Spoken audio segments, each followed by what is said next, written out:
Marília chegou. Cleiton também.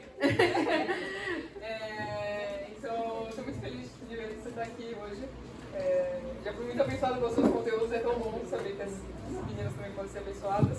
Falar um pouquinho da Marília, para quem não conhece a Marília, ela tem uma vasta formação em teologia, pela Palavra da Vida, ela estudou educação cristã, ela estudou aconselhamento bíblico também, e hoje, junto também com o Cleiton e aguardando a Ana Lu, eles estão na Igreja Red, lá em Indaiatuba.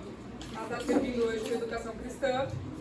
E ela também atua com formação de conteúdo no Desabafa, que ela é ligada à Igreja Red, e também no Conselhos para as Meninas, que eu acho que alguém conhece aqui? Quem levanta a mão? Tem galera. Então, quem não leu, leia, porque realmente é... Tem umas culpadas do Conselho para Meninas aqui hoje. É muito, muito bom. Muito carinho. Então, é muito bom a gente ter esse privilégio de poder ouvir a Marília hoje. Então, eu quero orar por você, primeiramente, no coração das meninas também. Querido Deus, eu te agradeço por mais um momento que a gente tem de se aprofundar na tua palavra, Pai, de sondar nossos corações também, permitir que o Senhor seja rei sobre os nossos corações, rei também sobre a concepção que a gente tem sobre nós mesmas. Lembrar que nós somos criadas pelo Senhor, Pai, que o Senhor tem um plano perfeito para nossas vidas, Pai. Eu quero te agradecer pela vida da Marília, agradecer pela disposição dela, mesmo na pandemia, Pai, que o Senhor trouxe ela e o Cleiton para cá. Peço para que o Senhor a use, que o Senhor pregue sabedoria e verdade nas palavras dela, Pai, e inspire ela para nos inspirar a te buscar cada vez mais. É o que eu oro e te peço, em nome do teu filho Jesus. Amém. Amém. Então, bora lá, né, que eu nem tô atrasada pra me apresentar, mas já fui. Bom, gente, é um privilégio estar aqui, ainda mais nessa igreja que eu já fiz parte alguns anos atrás, então voltar pra cá é nostálgico, é gostoso. É bom ver umas carinhas aqui que eu já conheço de tempos. Então é muito gostoso estar aqui com vocês, podendo falar sobre esse tema que tem se tornado muito importante, parece que cada ano que passa se torna mais importante, porque o nível de deturpação da palavra de Deus fica tão grande a cada ano que todo ano esse assunto se torna mais importante. Então até o tema, né, feminilidade sem distorção, é porque existem muitas distorções por aí, né? E pra gente começar conversando sobre isso, eu trouxe aqui uma super definição que o Google me deu de feminilidade, que é a qualidade e o caráter de uma mulher. Então, o que é a feminilidade? Tem várias qualidades, né, que o dicionário lá no Google usou. Agora, a grande pergunta não é essa, o que é feminilidade, né? A grande questão é quem tem definido essas qualidades, né? E se a gente for ver quem tem definido na nossa sociedade hoje, a gente já levanta aqui um grande megafone de uma definição de feminilidade, né? O feminismo tem tentado responder essa pergunta. Meu intuito não é entrar nesse tema, eu sei que muitas gostam, é polêmica, é legal falar de coisa polêmica, mas eu não vou entrar nesse assunto. Mas eu não posso deixar de passar dizendo isso, de que o feminismo tem sido uma voz que tem respondido para muitas mulheres o que é feminilidade.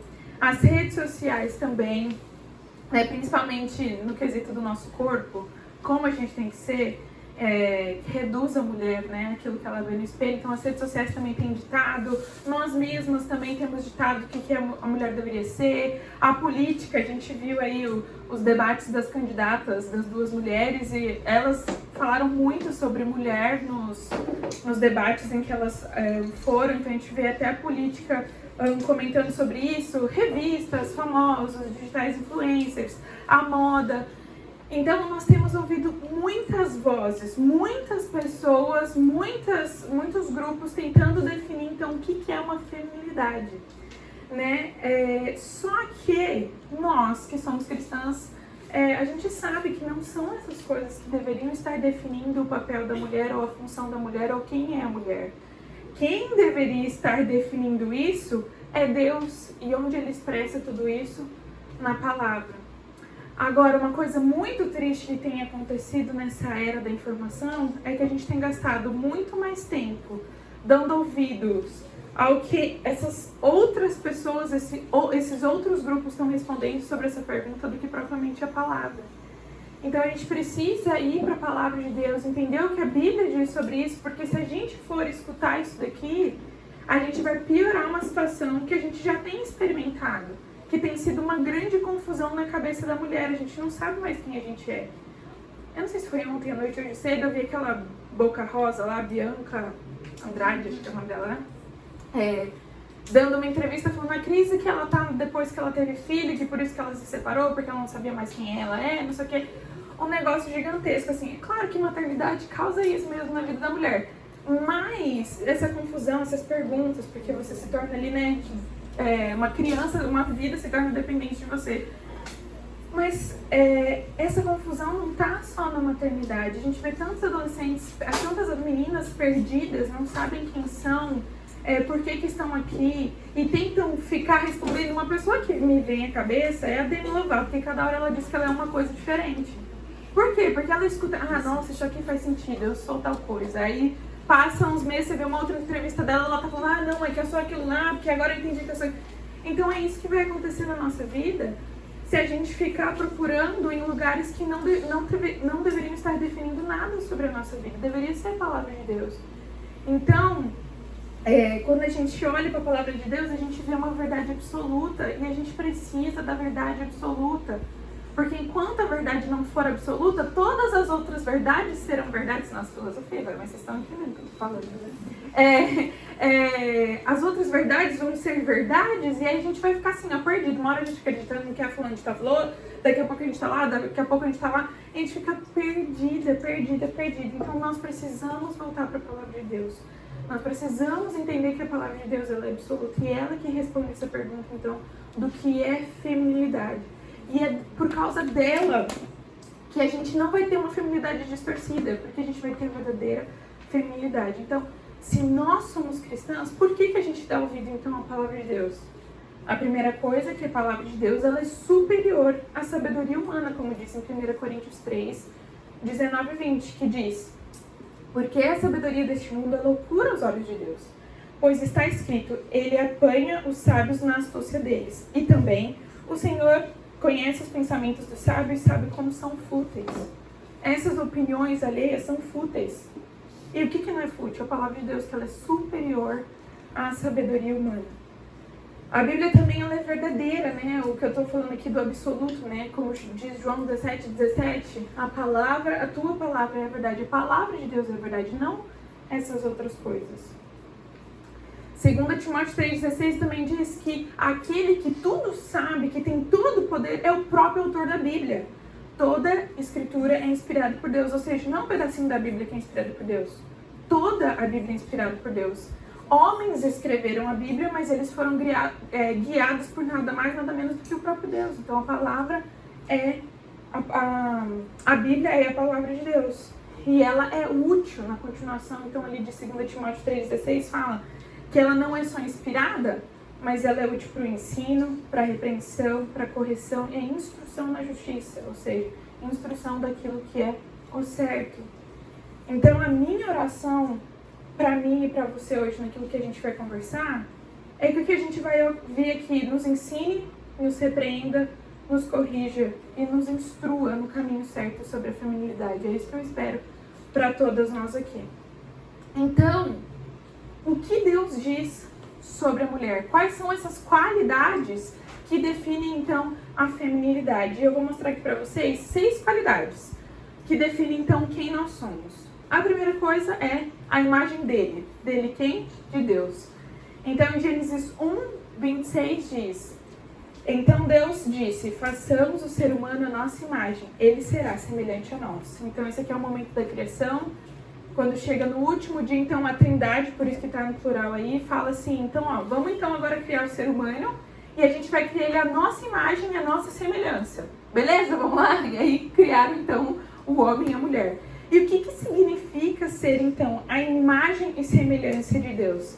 Significa que nós, mulheres, temos intelecto, criatividade e múltiplas capacidades. Porque Deus é inteligente, criativo e tem múltiplas capacidades, nós também temos intelecto, criatividade e múltiplas capacidades. O que isso significa na prática na vida de uma mulher? Que Deus, Ele não daria tais capacidades para mulheres para que fossem ignoradas, sufocadas, desprezadas, subutilizadas. Por sermos a imagem de Deus, a mulher é digna. E Ele deseja que a mulher use toda a capacidade que Ele mesmo dá para a glória dele. Então a gente somos dotadas de grandes capacidades, não porque nós somos capazes, mas porque Deus nos capacita. E não temos capacidades para a nossa própria glória, mas para a glória de Deus. Então Deus tem um grande propósito, Ele tem um grande projeto ao criar a mulher à imagem e semelhança dele. Que é o quê? Usar de todas as nossas capacidades. Eu tenho certeza que todos vocês aqui têm capacidades incríveis. Tem dons, tem talentos, tem criatividade, tem inteligência, tem múltiplas capacidades. Para quê? Para glorificar o nome de Deus. Então Deus deu isso para que a gente use com o propósito de glorificar o nome de Deus. Outra qualidade da mulher, então, é o mandato cultural. Que mandato, quando a gente fala disso, é um termo dentro da teologia sobre aquilo que Deus nos deixou 2 versículos depois de falar que nós somos imagem e semelhança de Deus, que é em Gênesis 1:28, que diz assim: então os abençoou, ou seja, abençoou o homem e a mulher, e disse: sejam férteis e multipliquem-se, encham e governem a terra, dominem sobre os peixes do mar, sobre as aves do céu e sobre todos os animais que rastejam pelo chão. Ou seja, Deus nos deixou alguns mandamentos aqui. E quais são esses mandamentos? Esse mandato cultural é o casamento, a maternidade e o trabalho. Mas aqui eu quero só fazer um adendo, né? Que maternidade, casamento e maternidade não são para todas as mulheres. Não é porque Deus colocou isso aqui nesse versículo que todas nós casaremos, que todas nós seremos mães. Mas significa que faz parte do projeto de Deus para a mulher. A mulher foi chamada para se casar e para ser mãe. Agora, se ao longo da vida dela, ela vai consumar esse chamado, aí está dentro da soberania de Deus. Então eu sei que muitas vezes a gente fica com aquela coisa assim: eu quero casar, eu quero casar. Eu era essa pessoa. Eu quero casar, sofria quando eu levava o pé na bunda. Aí Deus mandou um campeão, graças a Deus. Mas assim, e se ele não tivesse mandado o Cleiton? E se dentro da minha história eu não fosse me casar, não fosse me tornar mãe? Eu sou menos mulher de Deus, assim, dentro da criação de Deus por causa disso? Não. Eu sou menos cristã por causa disso? Também não. Então, Deus deixou um mandato aqui, mas esse mandato não vai ser para todas as mulheres dentro da soberania de Deus. É claro que a gente só vai descobrir mesmo quando essa pessoa falecer, qual era o rumo da vida dela. Se ela ia casar, se ela não ia casar. Antes disso, não dá pra gente saber. Então, isso tá nas mãos de Deus. Agora, o trabalho não tem como escapar. O trabalho é para todo mundo. Então, eu vou detalhar mais um pouquinho aqui. Falando sobre casamento e maternidade, ser esposa e ser mãe é um presente do Senhor para algumas mulheres. E a elas Ele deu a missão de ser auxiliadora. Então, o que é auxiliadora? Não é ser uma ferramenta na mão do homem para ele conquistar o mundo. É ser parceira deste homem. E também submissa à sua liderança. E aí a gente tem que tomar cuidado também com a expressão submissão, porque muitas pessoas entendem que é abaixar a cabeça, fechar o olho e tudo que ele falar, a gente vai. Não é isso. Estar submissa é estar debaixo da proteção de um homem que vai te guiar, que vai te ajudar, mas que você pode expressar sua opinião, você pode dizer quando você não gostou, você pode tudo isso, você ajuda ali o homem, né? Mas quem que é responsável por proteger e guiar diante de Deus é o homem. Então a gente tem que tomar um cuidado aqui pra gente não ter interpretações equivocadas, né? Como o cristianismo já apresentou muitas vezes sobre essa palavra, né?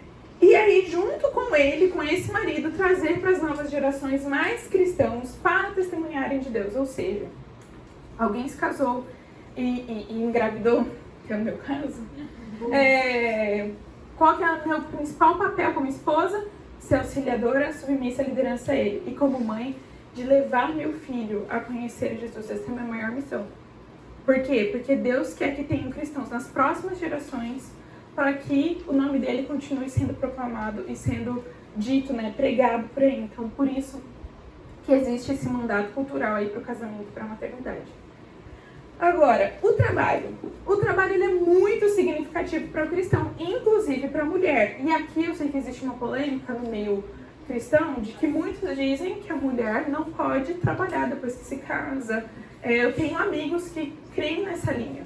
No entanto, o mandato cultural é para o homem e para a mulher. A mulher pode sim trabalhar, né? Como diz, eu gosto muito dessa frase do Keller que fala: o cristão tem a missão de trazer ordem ao caos do mundo, seja lavando louça, seja cozinhando, seja amamentando, seja vendendo roupas, seja codificando novos aplicativos virtuais ou liderando uma multinacional. Porque quando nós estamos servindo a Deus no nosso trabalho, nós estamos proclamando Jesus por meio da nossa vida. Né? O que Mateus 5,16 fala, que enquanto nós estamos fazendo nossa obra, é para o quê? Para que as pessoas vejam e glorifiquem a Deus que está no céu. O trabalho não é sobre mim, sobre o meu sucesso, sobre como eu sou uma ótima empreendedora. Estou criando aqui uma história, tá? Como eu sou uma ótima isso, como eu sou uma ótima aquilo. Nossa, eu consegui pelas minhas próprias forças, eu sou incrível. Não sei. Não. O trabalho é para que a gente mude esse mundo, transforme, coloque ordem no caos que está nesse mundo, para que outras pessoas vejam e falem: é Deus que está fazendo isso por meio da vida dela. Então, esse é um mandato cultural do trabalho na nossa vida. Então, nós mulheres, se a gente for resumir aqui em duas esferas, a mulher então tem um ambiente da casa para servir ali da sua família e tem um ambiente da cidade para servir. Então nós podemos ocupar esses dois lugares diante da palavra de Deus, aquilo que Deus fala na Bíblia. Só que aí acontece uma coisa, alguns capítulos depois de Gênesis, que é o quê? O pecado. Então, além de termos um chamado ao mandato cultural, de sermos feitos em imagem e semelhança dele, nós também nos tornamos pecadoras. Como o famoso texto de Romanos 3:23 diz: pois todos pecaram e não alcançam o padrão da glória de Deus. Ou seja, nós somos limitadas, seja fisicamente, seja cognitivamente, seja emocionalmente, seja todos os mentes que existem por aí. Nós somos falhas. Então essa coisa de que a mulher empoderada consegue tudo, dá conta de tudo. Não é verdade, nós não somos Deus. Deus é o único que consegue fazer todas as coisas. Nós não conseguimos, isso é um grande fardo que o feminismo tem colocado em cima da mulher. E nós somos necessitadas de algo maior. E que algo maior é esse? É Deus. Nós precisamos de salvação. Porque dentro da nossa limitação e da nossa falha, o destino é morar eternamente longe de Deus. Então a gente precisa de salvação. Se somos pecadores, precisamos de salvação. E aí vem então a próxima qualidade, a quarta qualidade da mulher, que é salva. Que é o quê? A partir do momento então que ela acredita em Jesus como sendo Senhor e Salvador. E o que significa isso? Senhor, ter Deus como sua autoridade final e Salvador como aquele que nos salvou, né, do pecado. O que a gente se torna então? Filha de Deus. Quando a gente se torna filha de Deus, então a gente tem a chance de novo de lutar e viver como Cristo viveu, sermos a imagem e semelhança dele aqui nesse mundo para alcançar as pessoas. Então, Romanos 3:23 não para ali, falando que nós somos pecadores e ponto. Continua no 24, dizendo: mas ele, em sua graça, nos declara justos por meio de Cristo Jesus, que nos resgatou do castigo por nossos pecados. Então, nós nos tornamos filhas de Deus. Então, se você que está aqui acredita então em Jesus como seu Senhor e Salvador, então você é filha de Deus. Além de ser imagem e semelhança dele, além de ter uma responsabilidade cultural, em ser pecadora, você é salva por ele. Então você tem uma nova vida. As coisas velhas ficaram para trás. Tudo se fez novo. Então, supondo que todos aqui acreditam em Jesus, nós somos filhos de Deus. Nós temos uma nova vida, nós temos uma nova identidade, nós temos tudo na nossa vida foi feito novo. E a partir então desse momento que nós temos tudo novo, nós também temos novas responsabilidades. Como? A quinta qualidade então da feminilidade cristã, que é a grande comissão que está em Mateus 28, 19 e 20, que é o famoso versículo que muitos conhecem, principalmente de conferência missionária, que é: portanto, vão e façam discípulos de todas as nações, batizando-os em nome do Pai, do Filho e do Espírito Santo, Ensinem esses novos discípulos a obedecerem a todas as ordens que eu lhes ordenei. E lembre-se disso, estou sempre com vocês até o fim dos tempos. Então Deus fez uma convocação, né, uma grande comissão de qual que é a nossa responsabilidade de sair e pregar o evangelho. Essa responsabilidade que muitos pensam que é o pastor de uma igreja, é o líder do ministério tal. Não, eles que estudaram teologia que é para sair por aí pregando o evangelho. Não, isso faz parte de nós mulheres. Isso não é só a responsabilidade da liderança da nossa igreja. Isso está no nosso DNA, na nossa feminilidade também, assim como também está na do homem. Então, nós temos a responsabilidade, como nova criatura, como filhas de Deus, de anunciar Cristo por onde nós formos, seja em palavra, seja em ação. Não é um mais importante que o outro, os dois devem caminhar juntos. Então a gente precisa falar e a gente precisa transparecer com a nossa vida, né? E esse aqui é um grande, um grande desafio pra gente. Por quê? Porque a gente adora às vezes fazer discursos lindos e maravilhosos cristãos com os nossos amigos que não são, mas aí chega numa situação em que a gente pode escolher entre fazer o certo e o errado, a gente faz o errado na frente deles. E a gente sai como incoerente. Tipo, mas ela não é crente? Ele tá ficando com o fulano de tal? Ela não é crente, mas tá passando assim na faculdade? Não sei o quê. Então a gente tem que tomar muito cuidado, porque pregar o evangelho é entender que nós precisamos espelhar Jesus por onde a gente passa, com as nossas palavras e com as nossas atitudes. E a gente precisa ter essas duas áreas muito bem alinhadas, porque um sem o outro tem alguma coisa errada. Temos uma missão no mundo. Parte da nossa missão enquanto aqui é descobrir e desenvolver nossos dons e talentos a fim de usá-los como ferramenta para levar pessoas a Jesus. Então, como que a gente leva pessoas para Jesus? Por meio também dos nossos dons e dos nossos talentos. Em que, às vezes, para algumas pessoas é assim, descobre desse jeito. Para outras, que nem eu, levou uma eternidade para entender o que eu sabia fazer, o que eu gostava de fazer e os dons que Deus tinha me dado. Mas durante a nossa história, Deus vai mostrando pra gente onde a gente é boa, o que a gente gosta de fazer, quais são as nossas habilidades.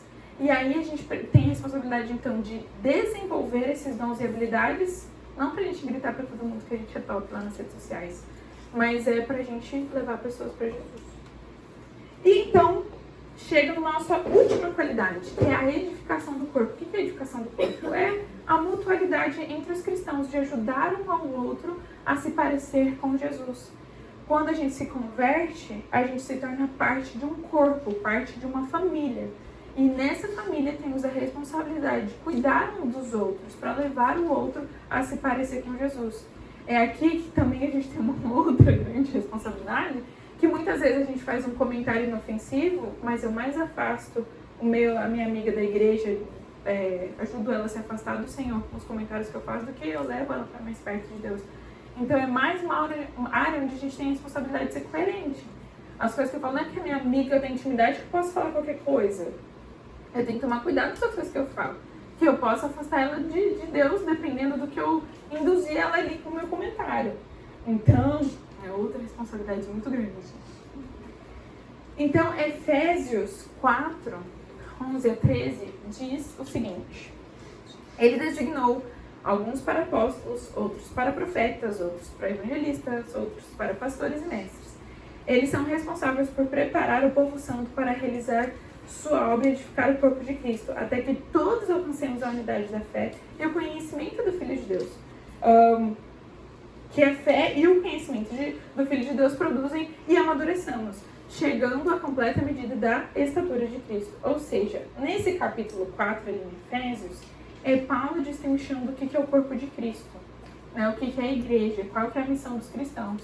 E aí Deus, ele então estabelece funções para que a gente exerça a fim de quê? De levar o outro à completa medida da estatura de Cristo. Então, uns vão ser apóstolos, outros vão ser profetas, outros vão ser evangelistas, outros vão ser pastores, outros vão ser mestres, e cada um vai ter uma responsabilidade dentro desse corpo. Se a gente for traduzir para uma palavra que a gente já conhece, são os ministérios da nossa igreja. Então, tem o Ministério Kids, tem o Ministério de Mulheres, tem o Ministério da Oração, o Ministério... Cada igreja tem uma nomenclatura diferente, né? E ministério nada mais é do que serviço. servir a nossa igreja, servir a nossa comunidade, servir a família de Deus ali onde eu estou. E mulheres podem e devem fazer parte desses ministérios. Deus não colocou uma igreja na nossa vida para a gente sentar no banco de domingo, ouvir uma coisinha e ir embora. Ele colocou para a gente aprender aos domingos ali sentado na cadeira, mas também trabalhar. Então, até uma reflexão que eu trago. Vocês já estão em algum lugar servindo? Ou vocês só estão consumindo o que a igreja produz? Então, isso é uma outra coisa que a gente precisa pensar também. E quais áreas, então, que nós mulheres podemos exercer dentro do corpo de Cristo? No discipulado, tem algumas ex-discipulandas minhas aqui de 10 anos atrás. No investimento na vida de outras mulheres, como fala Tito 2, de mulher, ensinar as outras mulheres. Tem desenvolvimento de material cristão, estudos, palestras, conferências, livros. A gente pode fazer esse tipo de coisa. O que mais? Trabalho fora dos holofotes, como a hospitalidade, a administração, a organização, outros cuidados. Às vezes você sabe fazer uma coisa, você tem conhecimento em alguma área muito legal, que não se encaixa talvez aí no discipulado, no investimento de outras vezes, no desenvolvimento de material. Mas não é porque está fora dos holofotes que não seja tão importante. Então tem gente que às vezes a gente nem sabe, por exemplo, lá onde eu trabalho, lá no Red Kids, a gente acha que as professoras que estão lá aos domingos cuidando das crianças são as tops. Mas ninguém sabe que durante a semana tem um monte de mulher que ficou recortando atividade para as crianças fazerem no domingo. Então tem áreas da igreja que não tem holofote. E tá tudo bem não ter holofote, não tem que ter holofote. A gente precisa entregar, trabalhar dentro da nossa igreja. E por último, que a gente já citou aqui, o evangelismo. Então, caminhando para uma conclusão, a gente vê aqui então que quem define a mulher tem que ser Deus. Se você está procurando uma definição de mulher em algum outro lugar, tem gastado mais seu tempo em outro lugar, eu vou te falar uma coisa. Você tem que tomar cuidado quando você diz que você é cristã, porque talvez você não seja de fato. Você só acredita num Deus que não é o Deus da Bíblia, porque o Deus da Bíblia deu a Bíblia pra gente ler, confiar e viver, praticar aquilo que está ali. E outra coisa é que você vai experimentar uma confusão eterna até o dia que você morrer. Porque você não tem a verdade absoluta. Você vai estar cada hora consumindo uma verdade que alguém diz sobre a mulher por aí. Então, tome cuidado com isso. Lembre-se de que quem define a mulher é Deus. Ele é o Todo-Poderoso, Ele que sabe de todas as coisas. Nós não somos. Quem somos nós para dizer que uma parte da Bíblia está certa e a outra parte está errada? Né? Então a gente precisa olhar e levar isso para Deus. E outra, quando a gente olha isso para Deus, a gente tem que renovar nossa mente. Porque a gente é atacada com informações sobre a mulher o tempo todo, não é de vez em quando. Ainda mais nessa era da informação, das redes sociais, cada hora a gente escuta uma coisa diferente. Então a gente precisa renovar nossa mente. Eu tenho contato com uma moça que há anos eu venho tentando ajudar, de que é uma mulher que gasta muito mais tempo lendo as outras coisas sobre a mulher do que a palavra de Deus. Então chega um momento da nossa conversa que a gente não consegue ir adiante. Porque ela está tão consumida pelo que as outras pessoas dizem, que ela olha para a palavra de Deus e acha que a palavra de Deus está errada. E esse eu não estou dizendo que a gente não pode ler outras literaturas, eu estou dizendo que o nosso foco tem que ser a palavra de Deus. Porque ele vai ser o nosso filtro.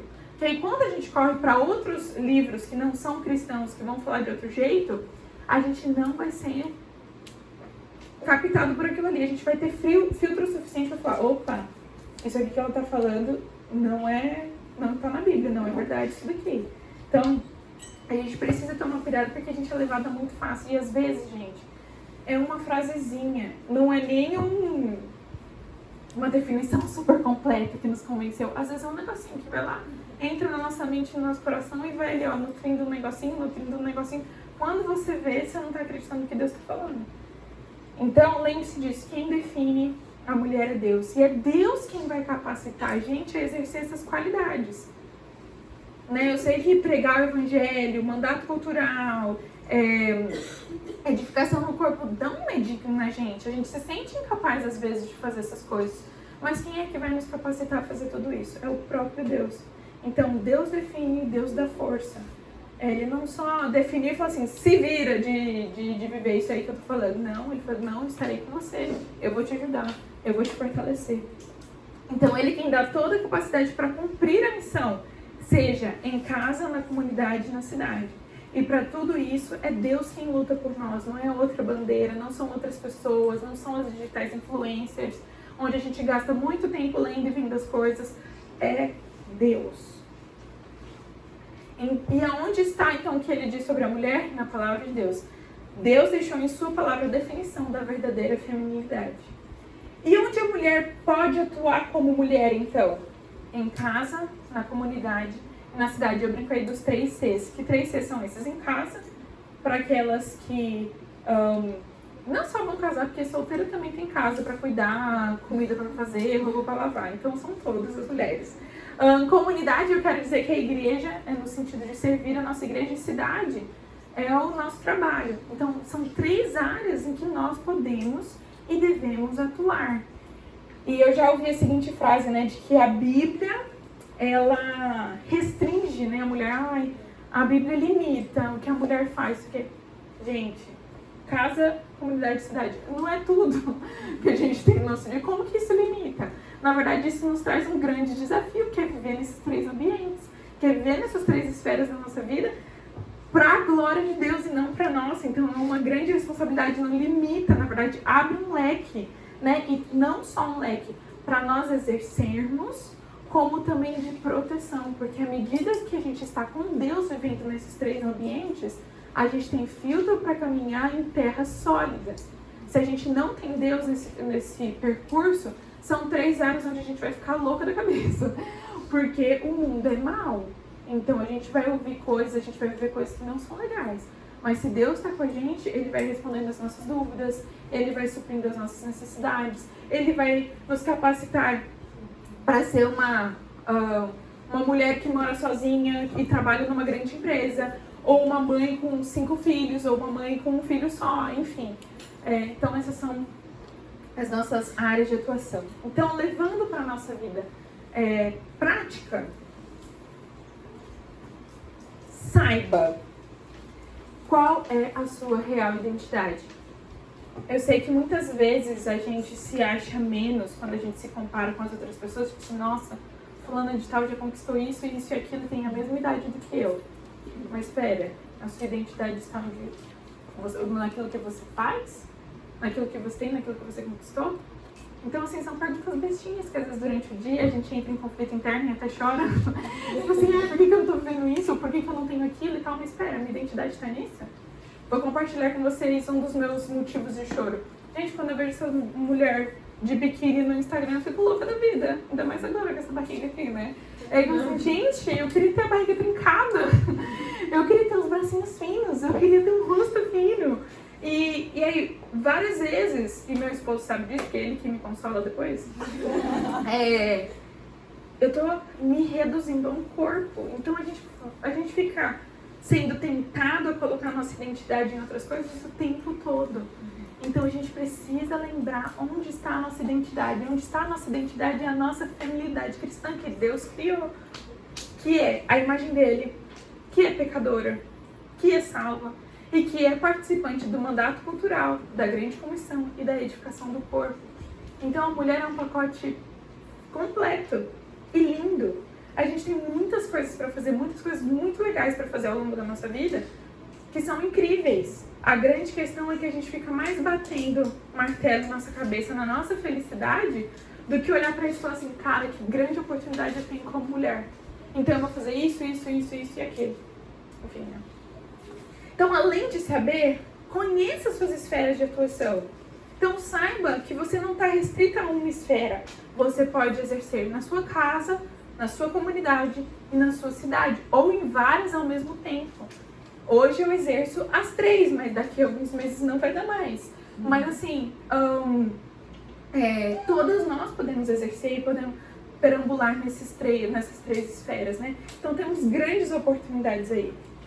Agora, atente-se às etapas. Às vezes a gente, não, então se eu posso exercer em casa, na comunidade, na cidade, então eu quero estar nos 3 ao mesmo tempo sempre, forever. Porque isso me traz felicidade, isso me completa, isso não sei o que. Não. A gente tem etapas na vida que não dá.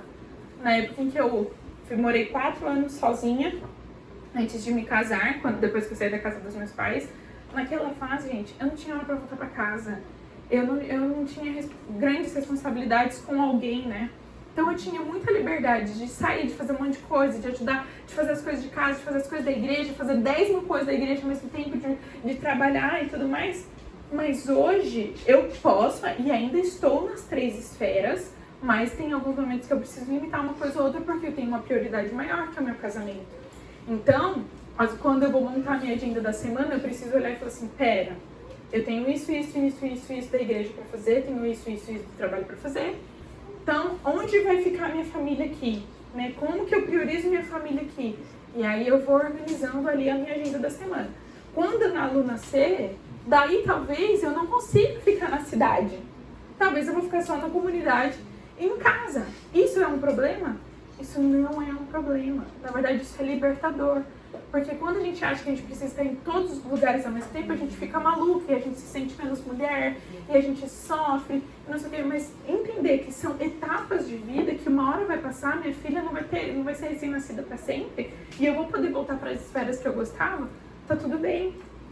Então a gente precisa conhecer essas esferas para a gente não se restringir, mas nós precisamos estar atentos a essas etapas, então, para a gente não se sobrecarregar e, inclusive, tirar prioridades da nossa vida. Por exemplo, o casamento. Então, o meu casamento é mais importante que o meu trabalho. Então, como que eu concilio isso na minha agenda? Então, entender essas coisas. E, por último, meninas, uma coisa que eu queria falar aqui para vocês é: valorize e use sua feminilidade para a glória de Deus. Deus não criou a mulher à toa para ser só um personagemzinho que existe no mundo. Não, ele tem um propósito muito fundamental e por isso que ele fez a gente com grande riqueza de detalhes. Se vocês perceberem, a gente faz muitas coisas muito mais legais que os homens. Mas esse não é o tema de hoje. Mas sim, a gente tem que usar essas habilidades de enxergar mais coisas que eles enxergam de mais detalhes. Por quê? Porque existe um propósito nisso. É lindo isso.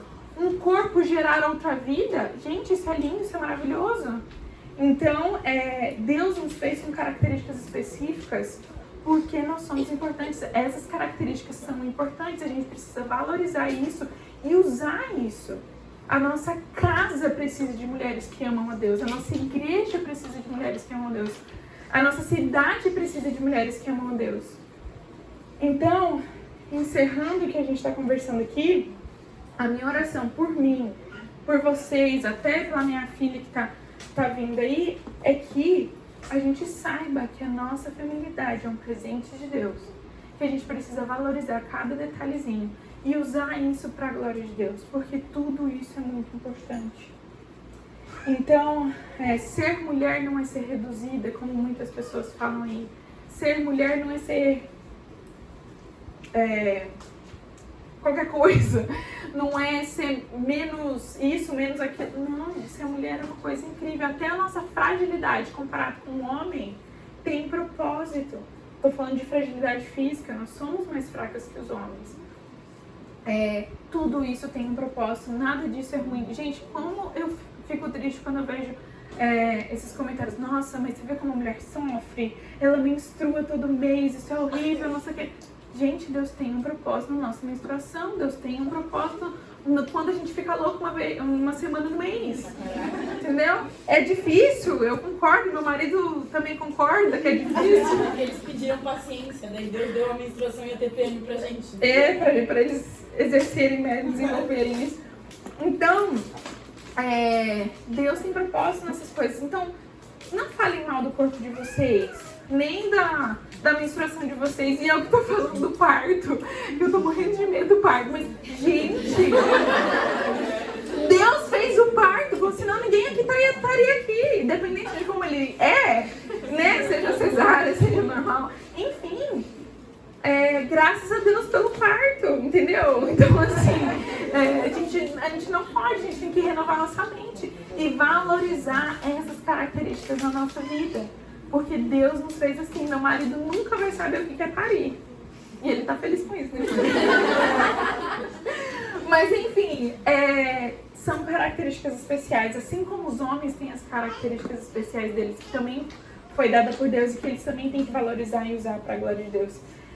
E lembrar, gente, que é para a glória de Deus. A nossa feminilidade, ser mulher não é porque a gente é top, empoderada. A gente é top, empoderada por causa de Deus e para Deus. Não é sobre nós. Isso aqui, a nossa vida não é sobre a gente. Nossa vida é para Deus. Então é por isso que a gente tem que saber qual é a nossa real identidade. É por isso que a gente tem que conhecer nossas esferas de atuação. É por isso que a gente tem que estar atento às nossas fases de vida.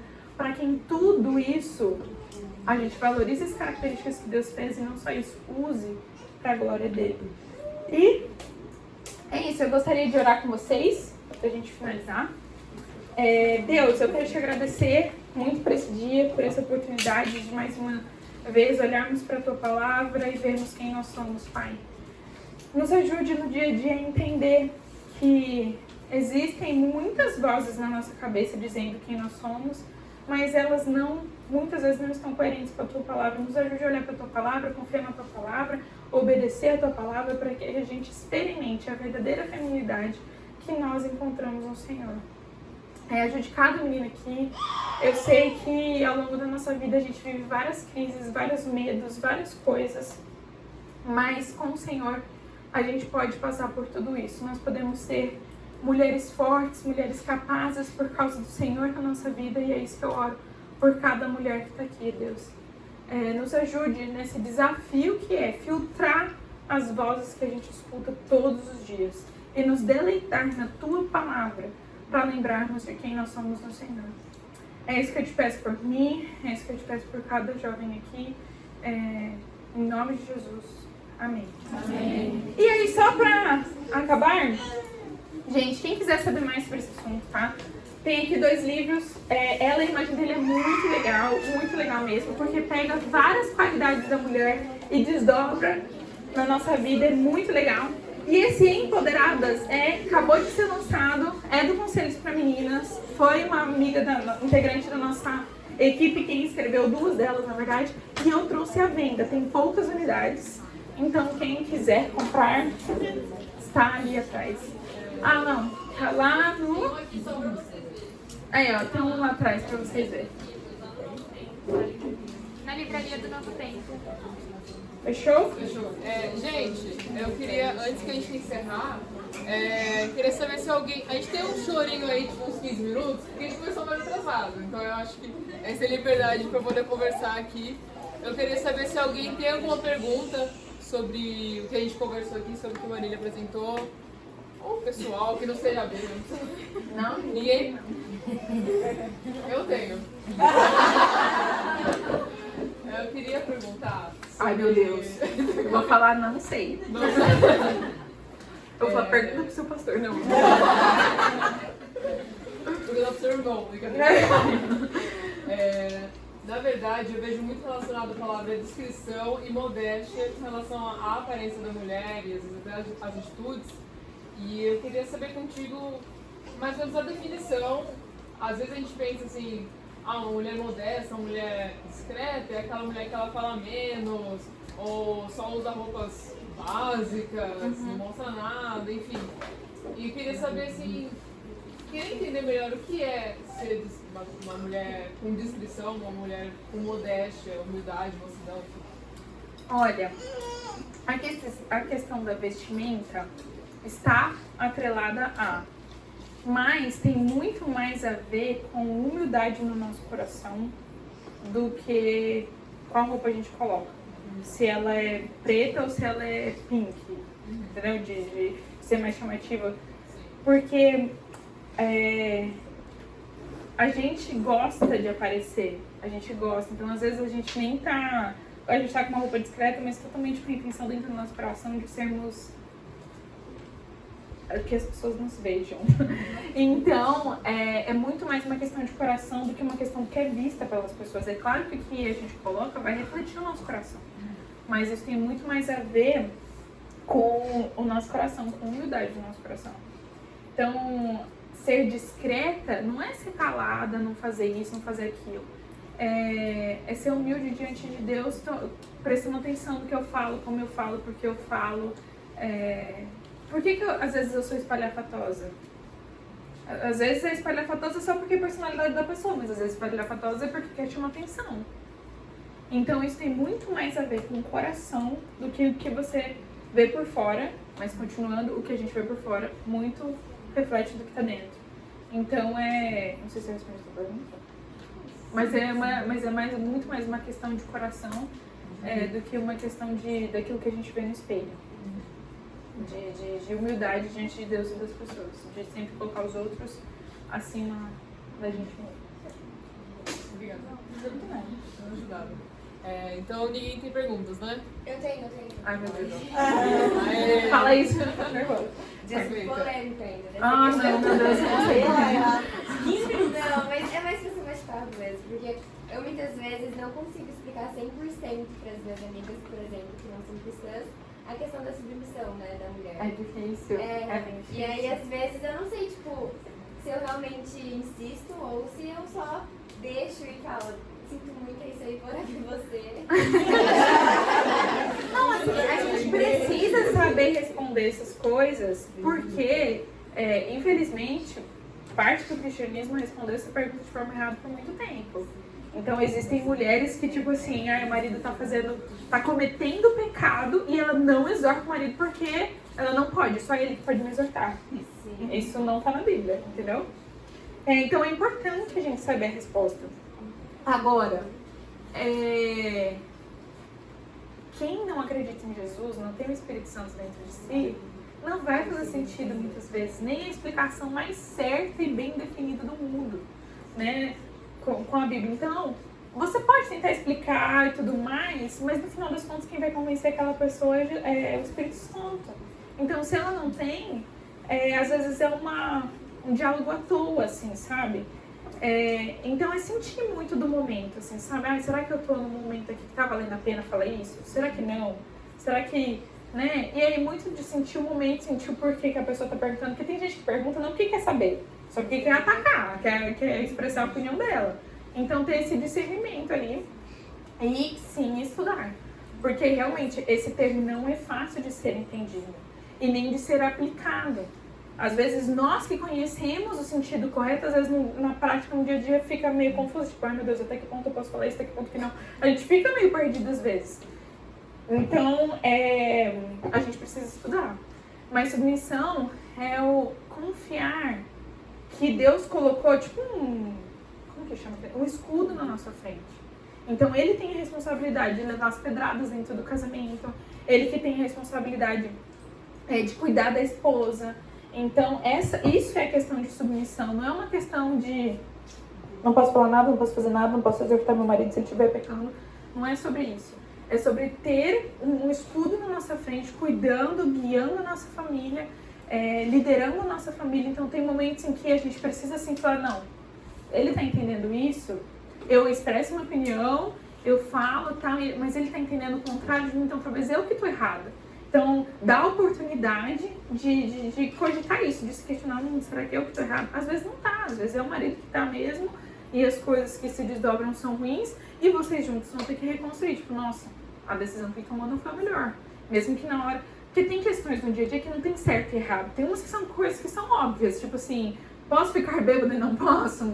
A gente sabe qual é a resposta dessa pergunta. Agora, se eu tô indo pra cidade X e tem 2 estados, existe uma certa mais errada? De qual caminho? Não tem. Então tem momentos em que, ai meu Deus, o que é o certo que a gente faz aqui e tal? Mas, não, vou confiar na liderança do meu marido, no como ele tá me guiando, e às vezes dá ruim, mas aí juntos a gente reconstrói, volta e retoma as coisas. Mas Sim. Às vezes a questão, por exemplo, esse último exemplo que você falou, de pensar ali, de falar, não, será que eu tô errada?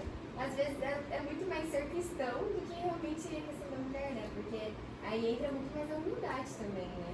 E, claro, tem essa questão da submissão, então mas, tipo assim, fala muito mais alta a humildade também, né? Então, assim, não é 100% ali a submissão, é também a questão de você ser cristã. Sim, pelo simples fato de você Deus.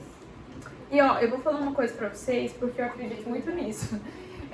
Em Gênesis 3, 16, se eu não me engano, quando tá falando das consequências do pecado, deixa eu abrir aqui. Minha Bíblia.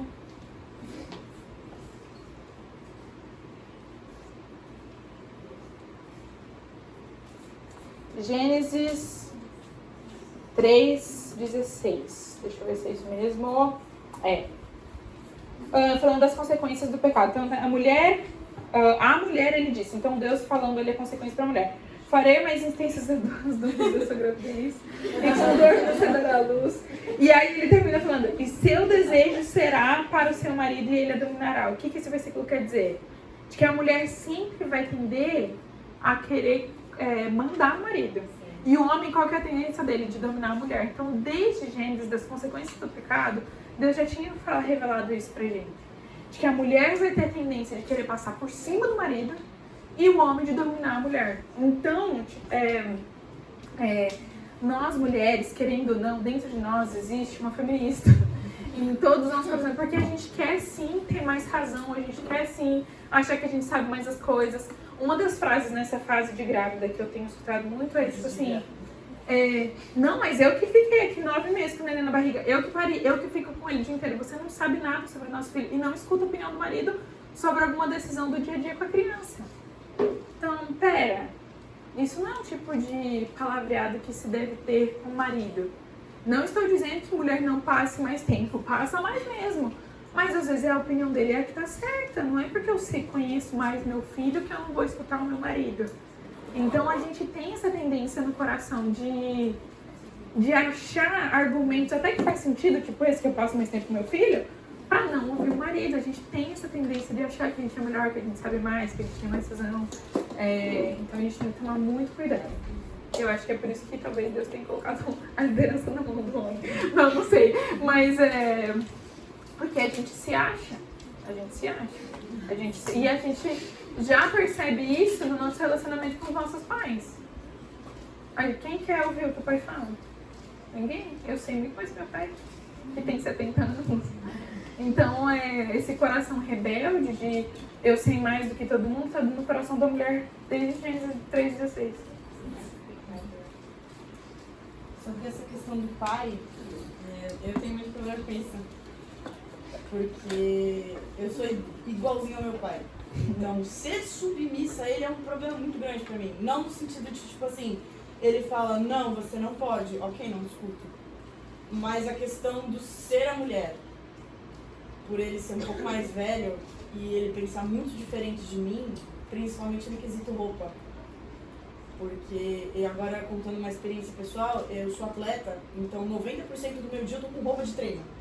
Então é legging, regata, ou legging, camisetão, e volta e meia ele me acusa de estar usando roupas para chamar a atenção de outros homens. Sendo que na verdade eu tô otimizando meu tempo para não ficar trocando de roupa 300 vezes só porque eu tô indo de um lugar para outro a pé. Como eu lido com isso? E como eu falo para ele, um homem que já é velho, e que não leva uma discussão de uma mulher, porque minha mãe não tem problema com isso com ele, tipo, entende o que eu tô querendo dizer? Olha, eu vou te falar. Os nossos pais realmente vivem em outra etapa de vida, em outra. Tem outras histórias, outro contexto na cabeça. Mas, por outro lado, isso que os torna, às vezes, perceber coisas que a gente não percebe. Não estou dizendo que essa é a sua situação, tá? Então a gente precisa dar ouvidos e a gente precisa saber conversar com os nossos pais. Porque a nossa tendência, tipo assim, eu lembro uma vez que eu tava saindo pra uma festa de família e eu tinha colocado uma regata de 3 dedos, assim, ó. Tipo essa aqui, que é uma regata, mas tipo assim, eu saí com uma regata. Quando meu pai me viu, ele assim, você tá com os braços de fora! Aí eu disse, e daí? Então, assim, a gente tem que saber conversar, mas tipo, aí, né, eu sou mais pro brigar já de uma vez do que, tipo, vamos conversar com paz aqui. Tentei discutir com ele, não deu certo. Aí a minha irmã, que é mais calma do que eu, falou assim, pai, qual que é o problema de se usar uma regata? Conta pra gente. Aí ela já teve mais sabedoria pra falar com meu pai. Meu pai parou assim e falou, não tem problema de usar regata. Então resolveu, eu entrei no carro e a gente foi embora. Então assim, nós como filhos precisamos respeitar os nossos pais. E a gente tem que respeitar com a forma que a gente diz, os argumentos que a gente usa, a gente tem que tomar cuidado. Em alguns momentos em que se eles estiverem errados mesmo, tipo essa questão da regata, ter humildade pra realmente conversar. A gente pode conversar. É claro que vão ter pais que dão mais abertura pra esse tipo de conversa, outros que não. E a gente tem que saber qual que é o limite. Talvez tenham coisas que a gente não vai poder e nem tem necessidade de convencer o pai, entendeu? Tipo assim, tudo bem, ele pensa diferente de mim, é isso aí. Agora, que às vezes é difícil, é muito difícil. Hoje mesmo eu tava conversando com a minha irmã e ela tá terminando a residência dela e ela falou assim, não sei como vai ser no ano que vem, será que eu vou ter que voltar a morar com o pai? Será que eu vou conseguir um emprego logo de cara e tal, não sei o quê. Eu falei, mas eu não queria voltar a morar com o pai e com a mãe. E eu entendo o que ela tá querendo dizer. Chega um momento que são rotinas diferentes, jeitos de pensar diferente. Meu pai tá com 70 anos de idade, tem outras questões também de dentro de casa lá por conta da idade e tal. Eu entendo o que ela tá falando, mas eles ainda são os nossos pais. E a gente ainda tem que respeitar, honrar aquele famoso versículo que a gente adora falar pra criança de honrar o papai e a mamãe na luva, é muito esse versículo. Mas a gente tem que mesmo, independente da idade. Tem meninas que saem como eu saí de casa com 22 anos, tem mulheres que saem depois dos 35. E como que tem essa convivência dentro de casa, sendo uma mulher, com emprego, com salário, com um monte de coisa? Não é porque eu tenho 35 anos de idade que eu posso tratar meu pai de qualquer jeito, né? Mas tem essas questões de que tem coisas que eles não vão entender. Que a cultura e tudo mais não vai dar certo. Então a gente tem que tomar cuidado. No meu caso, quem aparece lá em casa é eu e minha mãe. Então a gente se pega muito mais do que eu e meu pai. Meu pai, ele já é a gente já é mais best friend, assim, do que a minha mãe. Então, por muitos anos, eu tratei a minha mãe muito mal. E eu só percebi isso quando eu saí de casa, que foi quando eu voltei e fui lá pedir perdão. Porque eu achava que, porque ela estava errada, e realmente tiveram situações que minha mãe estava errada mesmo. Não era adolescente rebelde, não, só isso, né? Mas nada justifica o jeito que eu falei com a minha mãe, as palavras que eu escolhi, porque eu sabia onde cutucar minha mãe, que palavra usar ali para cutucar.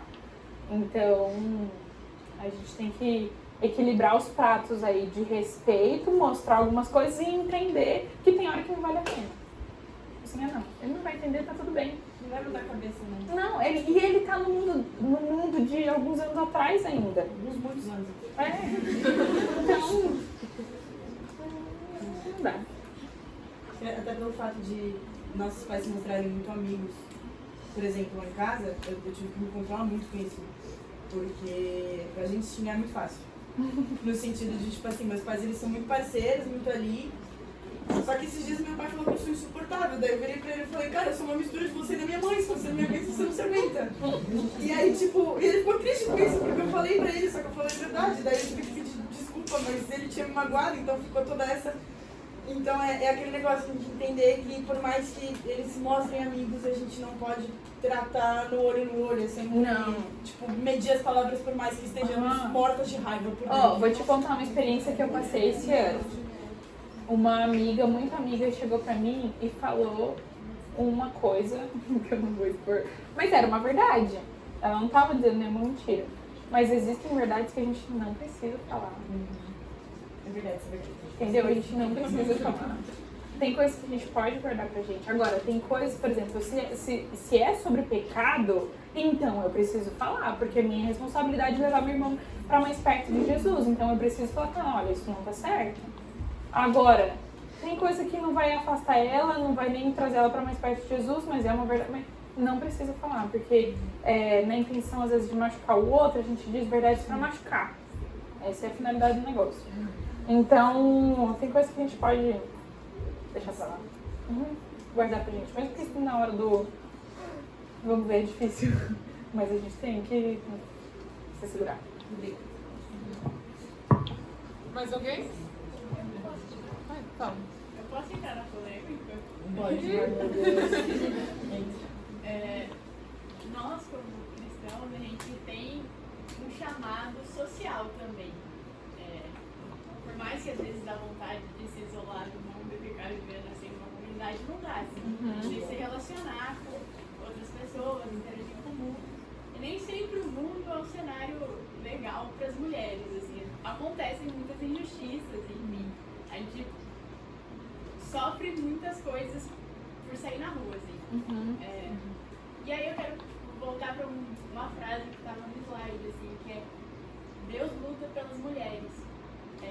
E eu queria entender qual que é a sua opinião sobre o limiar, assim, o limite entre nós nos envolvermos e lutarmos por isso e buscarmos direitos e confiar em Deus, sabe? Tipo, não, deixa, não vou me envolver. Ó, a partir do momento, e aí essa não é só para essa pergunta, tá? É para várias outras. A partir do momento em que algo se torna, traz mais sentido, segurança e salvação para mim do que o próprio Deus, é aí que entra o problema do limite, entendeu? Então, pra mim, vou falar aqui a palavra que eu não queria falar, que é o feminismo. Então, pra mim, a grande questão do feminismo não é que ele levante em verdades que há problemas sociais voltados para a mulher. Ele levanta, o problema é como ele responde. Né? E aí as mulheres fazem da bandeira feminista um ídolo na vida, ao invés de entender que, sim, nesse mundo precisamos lutar por coisas melhores. Por exemplo, direito à igualdade, é verdade? É verdade. A gente pode lutar por isso. O problema é que a gente acha que é isso que vai resolver o nosso problema. É o que a gente está vendo na política hoje. Por que está todo mundo brigando Lula versus Bolsonaro? Porque todo mundo acha que um ou outro vai salvar o Brasil. E nenhum dos dois tem capacidade de salvar o Brasil. É Deus que vai salvar o Brasil. Se Ele quiser. Então, a gente precisa ter essa... Como é que fala? Deixei até nervosa. A gente tem que ter esse molejo de tipo assim, cara, se eu estou num ambiente onde tem acontecido injustiças, Deus pede de mim atitudes de justiça, porque Ele é um Deus de justiça. Então eu vou ali fazer por Ele. Agora, quando isso começa a perder a mão, tipo assim, eu começo a tirar Deus do propósito e começo a colocar a justiça pela justiça, aí já não... É a linha tênue do negócio, sabe? Então a gente precisa tomar cuidado. E aí, outra coisa que eu vou entrar talvez num outro assunto, mas é só para trazer um negócio, a gente tem que tomar cuidado com a nossa cosmovisão também. Porque como a gente tem sido bombardeada que mulher sofre tanto, que acontece qualquer coisa que a gente acha que o problema é o homem. Então, por exemplo, uma amiga minha estava numa reunião do trabalho dela e ela deu uma ideia, acho que alguma solução para alguma coisa lá que eles estavam discutindo, e eles não gostaram da ideia dela. E ela era a única mulher na reunião. Como que ela saiu dessa reunião? Nossa, esse mundo é machista. Não ouviram minha opinião, ouviram a do outro lá. Pera, mas será que a sua opinião não foi ruim? Será que a sua solução não era boa? Sabe? Só que a gente tem que tomar cuidado. E ainda mais quando a gente decide por lutar por algumas coisas, porque a gente vai trocando muito a nossa visão, a gente vai trocando muito a nossa cosmovisão, que a gente acha que todo problema é causado pelo homem em cima da mulher. E aí a gente tem que ter um filtrinho ali pra saber quanto que isso é verdade, quanto que isso é mentira e o quanto vale a pena lutar por isso.